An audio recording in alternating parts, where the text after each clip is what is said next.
Kapag naririnig natin ang salitang skyscraper, agad pong mapasok sa isip natin ang mga dambuhala at nagtataasang mga gusali. Sa iba't ibang bahagi ng mundo, nagpapaunahan ang mga bansa sa pagpapatayo ng pinakamataas na istruktura, hindi lang para sa negosyo, kundi bilang simbolo na rin ng modernong teknolohiya, kaunlaran at pambansang pagkakakilanlan. Sa video na ito, titignan at sisilipin natin ang top 20 tallest buildings in the world mula sa mga kilalang landmark gaya ng Burj Khalifa sa Dubai hanggang sa mga bagong skyscraper na unti-unting humahabol sa taas at karangyaan. Pero bago yan ay paki-like at subscribe naman po. Malaking bagay na po yan sa aming mga content creator. Salamat po at simulan na natin. Number 20, Burj Khalifa, Dubai, United Arab Emirates. Kung pag-uusapan ng pinakamataas na gusali sa buong mundo, isang pangalan lang ang laging lumilitaw, ang Burj Khalifa ng Dubai. Isa itong engineering marvel na literal na kumakalmot sa langit. Sa taas nitong 2,716 feet at 6 inches, halos hindi na makikita ang tuktok kapag nakatayo ka sa baba. Tinatawag itong vertical city dahil parang isang buong syudad na pinatayo ng patayo. Mahigit 12,000 manggagawa mula sa iba't ibang panig ng mundo ang nagtulong-tulong para mabuo ito. At para makumpleto ang labas nitong kumikislap sa araw, kinailangan ng 26,000 hand-cut glass panels. At ang linis niyan, aabutin ng 3 buwan ang buong proseso ng paglilinis. Pero hindi lang ito basta taas. Sa loob may mga hotel, opisina, residences at syempre, observation deck para sa mga gustong sumilip sa buong Dubai na parang nasa eroplano. Sa sobrang taas nito, nagbago na ang tanong ng mga arkitekto mula sa kaya ba natin, papunta sa hanggang saan tayo papayagan. Number 19, Merdeka 118, Kuala Lumpur, Malaysia. Sunod sa listahan ay ang Merdeka 118, nakilala rin bilang PNB 118, isang ambisyosong proyekto sa puso ng Kuala Lumpur. Tumindig ito bilang simbolo ng kalayaan ng Malaysia, kaya nga Merdeka. At sa taas nitong 2,000 feet, isa ito sa pinakamatataas sa buong mundo. Ang disenyo nito ay kombinasyon ng makabago at tradisyonal na arkitekturang Malaysian at sinabayan pa ng mga eco-friendly features. Siyempre, kailangan yan sa panahon ngayon. Ang building ay gagamitin bilang mixed use. May luxury residences, opisina, hotel at observation deck para sa view na abot dulo ang cityscape. Bukod sa pagiging architectural icon, target din ng proyekto na pasiglahin ng lokal na ekonomiya at turismo. Ayon sa mga developer, makakalikha ito ng libu-libong trabaho. Pero gaya ng ibang malalaking proyekto, yan din ang pangako nila palagi. Kaya abangan natin kung totoo nga. Number 18, Shanghai Tower, Shanghai, China. Mula sa Financial District ng Shanghai, bumungad ang Shanghai Tower, isa sa mga pinakamataas at pinaka-environmentally conscious na gusali sa mundo. May taas itong more than 2,000 feet at dinisenyo ng architectural firm na Gensler. Hindi lang basta tuwid ang forma nito, umiikot ang hugis ng gusali habang paakyat. Ayon sa mga engineer, ito raw ay para mas kaya nitong salungatin ang malalakas na hangin habang pinapababa ang energy consumption. May wind turbines, rainwater collection system at high-tech na energy-efficient glass panels ang buong structure. Kaya naman ito ay certified green building sa iba't ibang international standards. Sa loob makikita ang kombinasyon ng opisina, retail shops at syempre, isang luxury hotel. Pero syempre, hindi mawawala ang observation deck dahil kung may skyscraper, dapat may lugar para silipan ng buong lungsod, di ba? Number 17, The Clock Towers, Burj Al Bait, Mecca, Saudi Arabia. Kung akala mo tapos na tayo sa sobrang taas, teka lang. Kilalanin ang Clock Towers sa Mecca, Saudi Arabia. Mas kilala ito dati bilang Burj Al Bait at bahagi ito ng King Abdulaziz Endowment Project. Ang taas nito, 1,972 feet at sa tuktok may isang higanting orasan na may 4 na muka na nakikita mula sa layo na 16 miles. Sa sobrang laki nito, ito na ang pinakamataas na orasan sa mundo. Pero hindi lang yan ang laman nito. Sa loob ng complex ay may 5-star hotel, isang moske, isang 5 palapag na shopping mall at parking area. Literal na isang lungsod sa iisang gusali. At kahit hindi ito kadalasang pinapansin sa mainstream media gaya ng Burj Khalifa, para sa mga debotong Muslim, isa ito sa pinakamahalagang gusali sa planeta. Number 16, Ping An International Finance Center, Shenzhen, China. Tila, hindi napapagod ang China sa pagpapagawa ng napakatataas na gusali. Patunay dyan ng Ping An International Finance Center o mas kilala bilang Ping An IFC na matatagpuan sa lungsod ng Shenzhen. Sa taas nitong 1,965 feet, ito na ngayon ng pinakamataas na office building sa buong mundo. Ang disenyo nito ay gawa ng kilalang architectural firm na Kohn Pedersen Fox Associates at makikita agad ang sleek makintab at tila tumutulis na hugis nito habang paakyat. Pero hindi lang sa itsura maganda, puno rin ito ng mga makabagong teknolohiya. Bukod sa mga opisina, may hotel, mga mamahaling tindahan at syempre, isang observation deck sa tuktok na tanaw ang buong Pearl River Delta. At para makasabay sa modernong trend, may energy saving systems ito gaya ng advanced insulation at smart HVAC technology. Ang resulta, eco-friendly daw ito sabi ng mga developer. Pero kung gaano katotoo yan depende na sa tingin ng mga eksperto. Number 15, Lotte World Tower, Seoul, South Korea. Mula naman sa South Korea, narito ang Lotte World Tower, isang eleganteng skyscraper na tila inukit sa hangin. Matatagpuan ito sa Seoul at may taas na 1,823 feet, kaya hindi lang ito ang pinakamataas sa bansa, kundi kabilang din sa pinaka-iconic sa buong Asia. Ang disenyo nito, ayon sa Kohn Pedersen Fox Associates, ay kombinasyon ng makabagong arkitektura at kulturang Koreano. Inspired daw ito ng mga hubog ng traditional Korean porcelain at Korean calligraphy. Kaya kung tititigan mo parang may sining ang bawat kurba. Sa loob, gaya ng inaasahan, may shopping mall, opisina, hotel at mga high-end na residences. At syempre may observation deck na may panoramic view ng Seoul. Isang karanasang parang lumilipad ka sa ibabaw ng syudad. Mayroon din itong mga teknolohiyang pangkalikasan tulad ng efficient energy management at water conservation systems. Pero gaya ng iba, yan na ang standard ngayon. Dapat sustainable para maaprubahan ang proyekto. Number 14, One World Trade Center, New York City, USA. Hindi lang basta taas ang meron ng One World Trade Center, may kasaysayan din itong dala. Itinayo ito bilang simbolo ng muling pagbangon ng Amerika matapos ang trahedya noong September 11, 2001. Sa taas nitong 1,776 feet, hindi lang ito tribute sa kalayaan ng Amerika, kundi isa rin itong engineering feat. Dinisenyo ito ni David Childs at pinangalanan na Freedom Tower noong una. Ang taas nito ay sinadya para gunitain ang year 1776, taon ng American Declaration of Independence. Buo ang harapan sa salamin, may spire sa tuktok na parang beacon ng liwanag at may observation deck na kita ang buong New York City. Pero higit sa lahat sa paanan nito ay naroon ang 9/11 Memorial, isang malawak na espasyo ng pag-alala na may mga pangalan ng lahat ng biktima ng atake. Siyempre, hindi rin nagpahuli sa pagiging eco-conscious. May energy efficient systems ito at may mga sertipikasyong nagpapatunay na sustainable talaga ang gusali. Pero sa dulo, ang pinakadiin ng One World Trade Center ay hindi lang taas o teknolohiya, kundi ang kwento ng pagbangon, pag-asa at pagkakaisa. Number 13, Guangzhou CTF Finance Center, Guangzhou, China. Kung usapang skyscraper ang laban, hindi talaga nagpapahuli ang China. Sa lungsod ng Guangzhou makikita ang CTF Finance Center, isang napakalaking tore na may taas na 1,739 feet. Kilala ito sa makintab at minimalist na disenyo. Gawa rin ng paboritong design firm ng mga skyscraper, ang Kohn Pedersen Fox Associates. Ayon sa kanila, ang salamin sa harapan ng gusali ay kumukuha ng kulay mula sa paligid. Kaya bawat oras, nagbabago ang hitsura nito depende sa ilaw.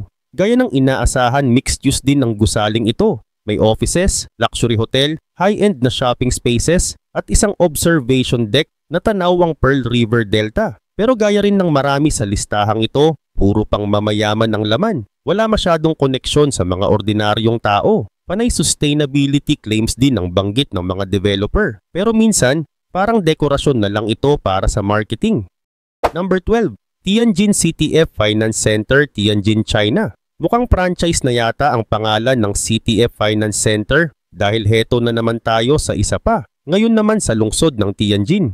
Ang gusaling ito ay kapareho halos ng taas ng nasa Guangzhou, 1,739 feet din. Pero kung akala mo pareho lang lahat, may twist ito. Ibang architectural firm naman ang gumawa, ang Skidmore, Owings and Merrill.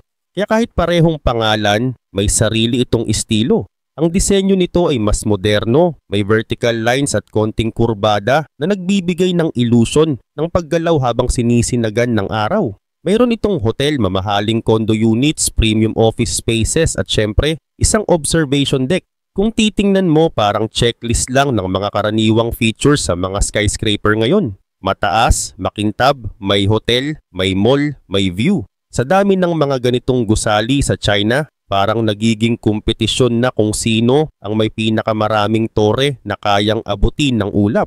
Number 11, China Zone, CITC Tower, Beijing, China. Tayo naman ngayon sa Beijing kung saan nakatayo ang iconic na China Zone, kilala rin bilang CITIC Tower. Sa taas nitong 1,732 feet, ito ang pinakamataas na gusali sa kabisera ng China.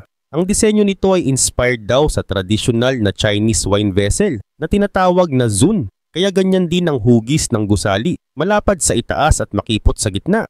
Ayon sa mga architect na Kohn Pedersen Fox Associates, gusto raw nilang pagsamahin ng modernong hitsura at cultural heritage. Sa loob, the usual. May hotel, luxury condos, office spaces at observation deck.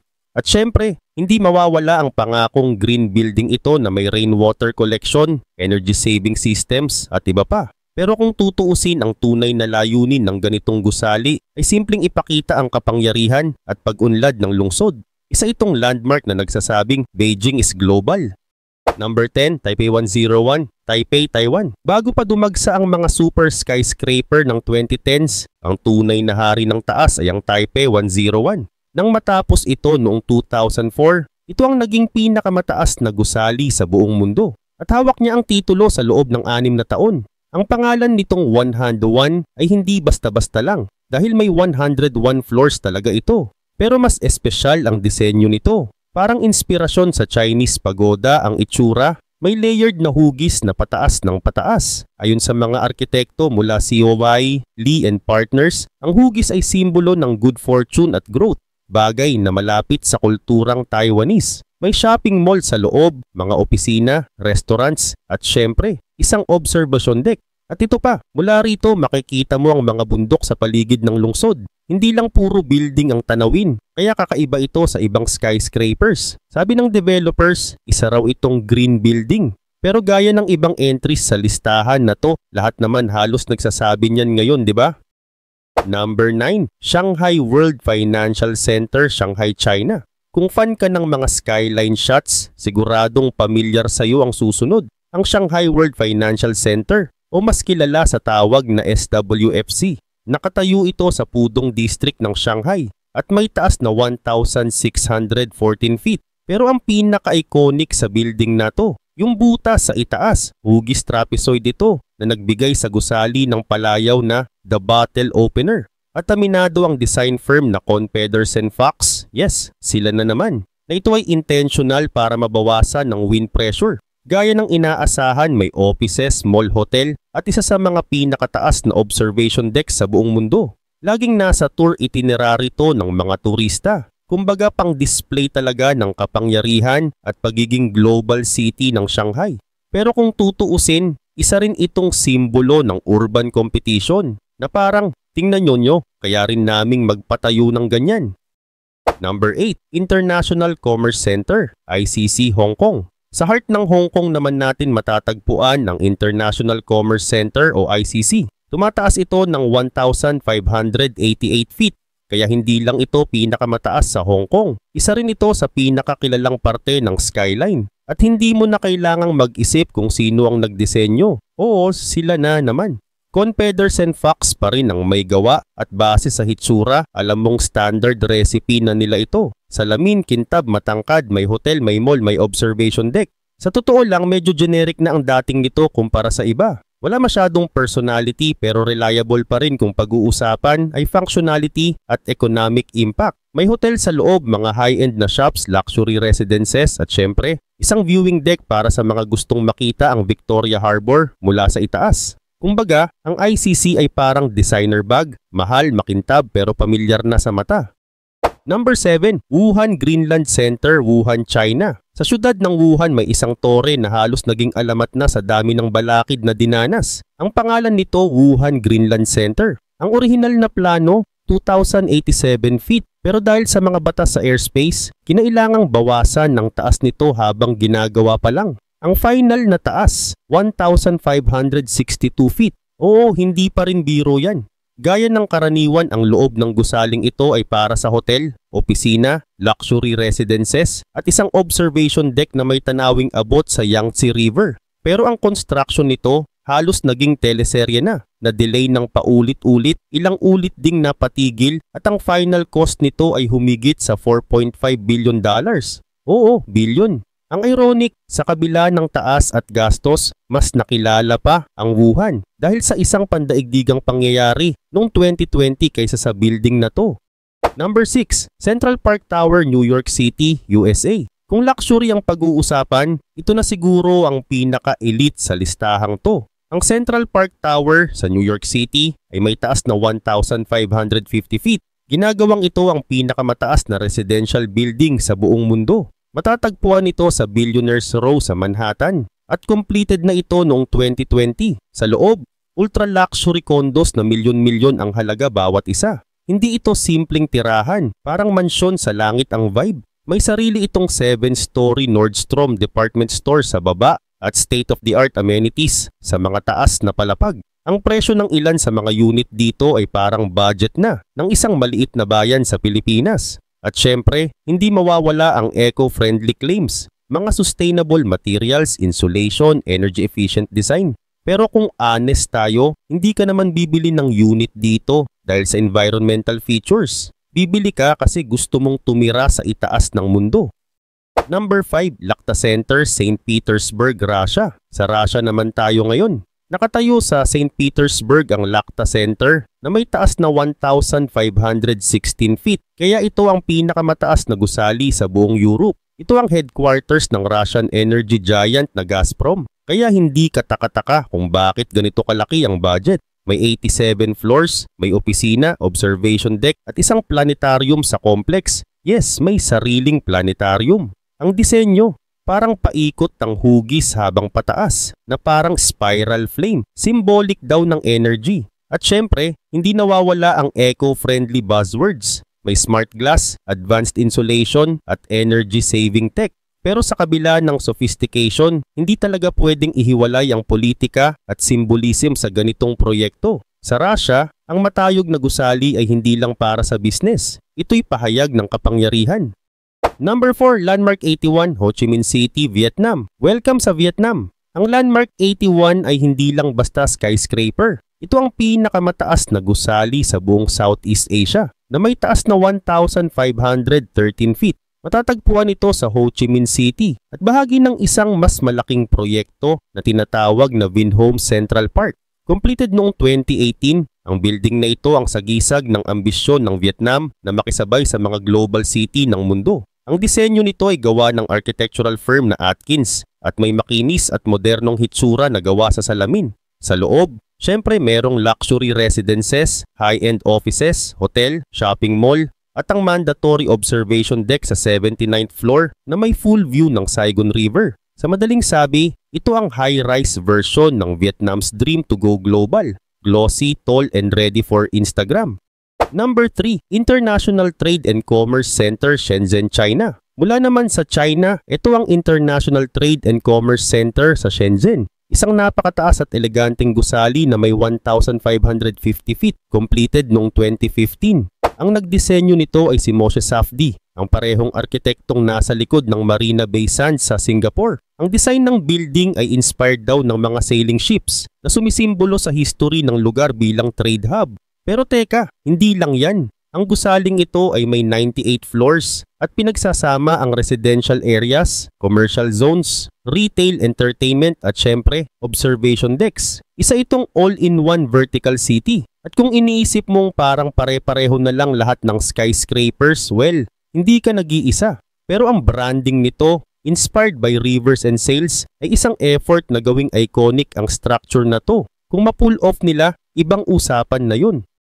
Number 2. The Exchange 106, Kuala Lumpur, Malaysia. Pangalawa sa listahan natin ay ang Exchange 106, na kilala rin bilang Signature Tower, na matatagpuan sa gitna ng bagong Tun Razak Exchange Financial District sa Kuala Lumpur, Malaysia. May taas itong 1,492 feet. at completed noong 2019. Ang design ay gawa ng Mulya Group at ang layunin ng buong project ay gawing international finance hub ang Kuala Lumpur. Ang tower ay may mix ng luxury residence, office spaces, retail shops at hotels. Pero kung titingnan mo mula sa malayo, parang kristal na tumusok sa skyline. Shiny, geometric at high-end ang dating.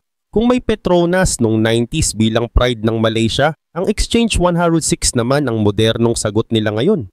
Bagong panahon, bagong landmark pero parehong intensyon. Ipakitang kaya rin ng Malaysia makipagsabayan sa taas at yaman ng mundo. Number 1, Petronas Towers Kuala Lumpur, Malaysia. Kung may isang gusali na automatic na pumapasok sa isip ng marami, kapag narinig ang salitang Kuala Lumpur, ito na yon, ang Petronas Towers. Matatagpuan sa sentro ng kabisera ng Malaysia, ang Twin Towers na ito ay hindi lang basta matangkad. Sila rin ay simbolo ng national pride at economic progress ng bansa. Natapos itayo noong 1998 at mula noon hanggang 2004, hawak nila ang titulo ng pinakamataas na gusali sa buong mundo. May taas silang 1,483 feet at dinisenyo ng Argentine architect na si Cesar Pelli. Ang estilo nito, postmodern na may halong Islamic design. Pansinin mo ang hugis ng bintana, mga pattern ng facade at ang kabuuang flow ng architecture. Lahat may meaning, lahat may identidad. Pero ang pinaka-iconic na feature, ang sky bridge na nag-uugnay sa 41st at 42nd floors, isang engineering feat na hindi lang pang design, kundi pang safety rin. Isa ito sa pinakamataas na 2-level bridges sa mundo. Ang Petronas Towers ay hindi lang office ng oil company na Petronas. May office spaces, mall, concert hall at isang observation deck sa 86th floor na may full panoramic view ng KL skyline. Perfect para sa mga turista na gustong ma-experience ang taas, literal. At sa likod ng makintab na harapan nito, may laman din itong engineering innovation at eco-conscious features, gaya ng energy-efficient lighting at smart ventilation system. Kasi di na uso ngayon ang basta matangkad lang. Dapat sustainable din. At higit sa lahat, ang Petronas Towers ay patunay na kahit ang isang Southeast Asian country ay kayang gumawa ng landmark na world-class, iconic at proud na ipakita sa buong mundo. Bonus Entry 1, Marina 101, Dubai, United Arab Emirates. Tinatayang taas, 1,399 feet, natapos 2017, partially open. Ang Marina 101 ay isang residential skyscraper sa Dubai Marina at tinaguriang pangalawang pinakamataas na gusali sa UAE pagkatapos ng Burj Khalifa. Dapat sana'y maging full hotel and serviced apartments ang buong tower. May kolaborasyon dati sa Hard Rock Hotel. Pero na-hold ang full opening dahil sa financial issues. Gayunpaman, ang structure nito ay halos buo at imposibleng hindi mapansin sa skyline ng Dubai. Bonus Entry 2, 432 Park Avenue, New York City, USA. Tinatayang taas, 1,396 feet. Natapos 2015. Isa sa pinakapayat pero pinakamataas na residential tower sa buong mundo, ang 432 Park Avenue ay naging icon ng New York luxury real estate boom. Mula sa taas nito kitang-kita ang Central Park at halos buong Manhattan. Kilala ito hindi lang sa design kundi sa mga controversy rin. Maraming may-ari ng condo units ang nagreklamo tungkol sa vibration, ingay at maintenance issues. Pero in terms of height, wala tayong masasabi. Bonus Entry 3, Princess Tower, Dubai, United Arab Emirates. Tinatayang taas, 1,356 feet. Natapos, 2012. Bago dumating ang Marina 101, ang Princess Tower ang may hawak ng titulo bilang pinakamataas na residential building sa mundo. Matatagpuan din ito sa Dubai Marina at binubuo ng over 100 floors, mostly residential units. Isa rin ito sa mga tower na unang nagpauso ng ultra-tall luxury living sa gitnang silangan.